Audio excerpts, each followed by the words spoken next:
Jerry Jones mestermágus vagyok, a Nemzetközi Mágus Szövetség főmágusa. A szerelmi kötésről fogok néhány szót mondani. A szerelmi kötés az a szerelmi mágia.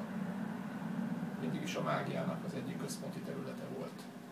Az emberek magánéleti boldogsága, a párkapcsolatok minősége alapvető fontosságú az emberek boldogságának a tudatában, érzésében.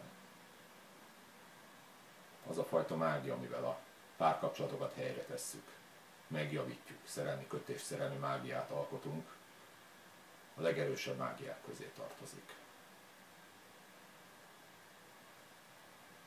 A kivitelezésének sokféle módja van.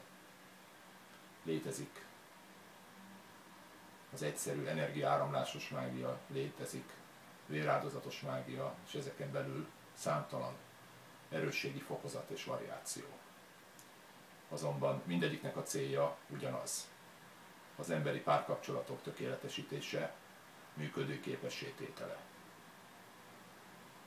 Egy mágus központi feladata, hogy az emberek érdekében tevékenykedjen, és ez az, amit én személy szerint teszek, és a Nemzetközi Mágus Szövetség is ugyanezt teszi.